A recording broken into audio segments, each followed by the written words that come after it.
Bienvenue à cette première édition de Campus Mag, l'émission qui s'intéresse à l'actualité de l'enseignement supérieur à Maurice. Au sommaire de cette édition, la méthode d'enseignement du Charles Telfair Institute et la récompense obtenue par un doctorant de l'Université de Maurice. Avant de passer aux choses sérieuses, quelques nouvelles en bref. On avait l'habitude des Anglaises, des Indiennes et des Françaises. En voilà une Américaine. L'American Campus a, en effet, élu domicile à Eben. Elle a d'ailleurs organisé une journée porte ouverte ce week-end. Sa directrice, Rachel Rutherford, nous parle des cours qui seront offerts. We have web development, we have robotics. We want to introduce technology for students so that they can get a feeling of, do I like working with technology? Is this a class or a degree that I would be interested in?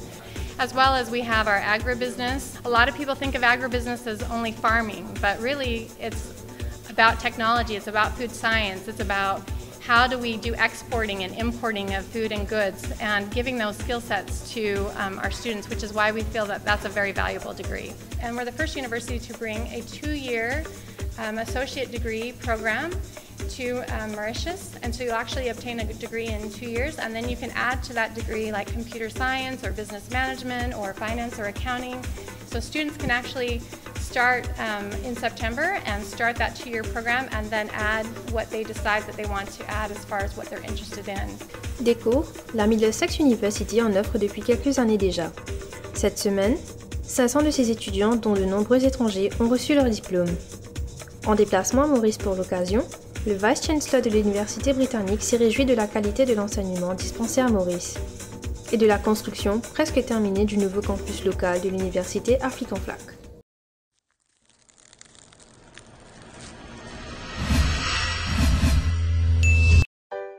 Tout commence ici, avec moi. Moi, c'est plein de variétés de salades que font pousser des agriculteurs mauriciens. Pour s'assurer de ma qualité, un agronome de Bonduel vient spécialement de France. Et quand je suis prête, on me récolte, on me trie avec douceur et on me lave délicatement avant d'être emballé en sachet. Je voyage alors avec précaution pour arriver ici. Sûre de ma qualité et de ma propreté, on peut déjà me consommer. Avec autant de soin, moi, je suis toujours dans mon assiette. Et vous? Quand c'est Bonduel.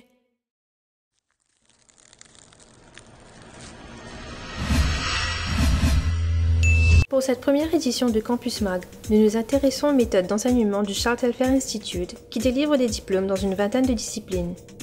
Au CTI, on jure par un principe, le Work Integrated Learning. We do whatever is in our possibilities to provide the student with as many opportunities as possible for authentic learning experiences to make them employable. But one of the ways that we adopt is work integrated learning.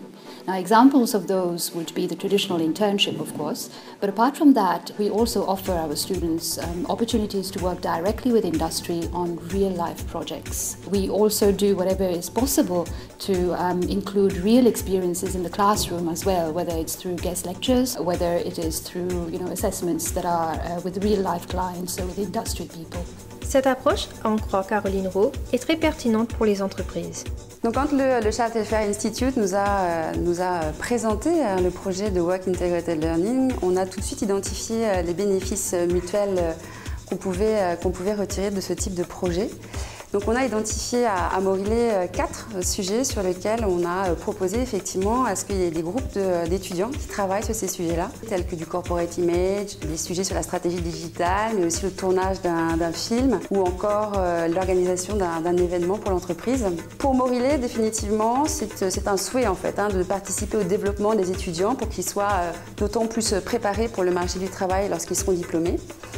Deuxièmement, c'est aussi des sujets sur lesquels on a, nous, besoin d'avancer en interne et on a trouvé pertinent de faire travailler des groupes d'étudiants sur ces sujets-là. Et troisièmement, pour l'entreprise, je dirais qu'on avait envie d'avoir un œil jeune et frais sur certaines problématiques d'entreprise, notamment par exemple le sujet sur la stratégie digitale où on a demandé à un groupe d'étudiants de venir analyser nos stratégies digitales pour qu'elles s'améliorent.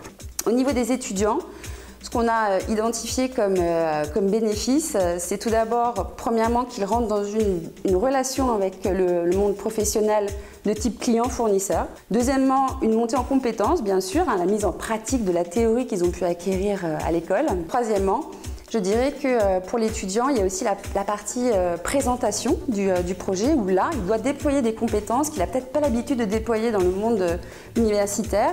Mais au final, l'étudiant y trouve-t-il son compte? Giannetti Gontran n'a aucun doute à ce sujet. Le Work Integrated Learning est vraiment une opportunité extraordinaire pour les élèves parce que ça aide non seulement à développer une touche professionnelle à ce qu'on fait, mais ça impacte aussi sur nos études après. Par exemple, j'ai eu la chance de collaborer avec une ONG, la Global Rainbow Foundation, sur leur projet Nous Capables. Nous avons dû créer la campagne de pub du début à la fin, vraiment collaborer avec eux. Ils nous ont dit leurs attentes et nous avons communiqué nos contraintes, mais aussi ce que nous pouvons faire. Et ce n'est pas quelque chose qu'on a en cours forcément quand on applique ce qu'on a appris dans des assignments qui sont fictifs. I can tell you that 85% of our students are getting employed within 6 months of graduation. L'Université de Maurice était à l'honneur lors de la Marine Science Research and Technology Conference en Malaisie récemment. Le travail de Johan Lui, un doctorant en biosciences de l'UOM, a été primé. Il nous en dit plus sur ses recherches sur les coraux. C'est une récompense individuelle, mais pour moi, elle représente plus une récompense pour le travail qu'on fait à l'université, que nous pouvons rivaliser avec ces pays qui ont certes plus de moyens que nous.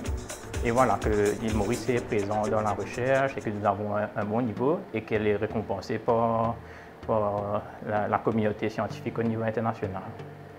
Mon travail en lui-même consiste à étudier les coraux, l'adaptation des coraux au changement climatique, mais au niveau moléculaire, c'est-à-dire au niveau de l'ADN et des gènes qui sont présents dans le coraux. 1 ou 2 degrés de plus au-dessus de seuil de tolérance des coraux est dramatique pour eux, parce que ça commence, les coraux vont blanchir, et si ça dure, ce stress dure, ils vont finir par mourir. Et nous voulons savoir comment il y a certains coraux qui arrivent à mieux résister que d'autres à ce phénomène. Et le travail qui a été présenté, dans un premier temps, nous avons étudié l'identité de l'algue microscopique qui est présente dans le corail en elle-même. L'identité de l'algue qui est présente dans le coraux, en symbiose avec le coraux, va déterminer la tolérance à l'augmentation de la température avec les résultats moléculaires que nous avons. Ça, peut-être dans un deuxième temps, ça va aider à mieux aider la conservation et la restauration des coraux. Rendez-vous dans 2 semaines pour la prochaine édition de Campus Mag.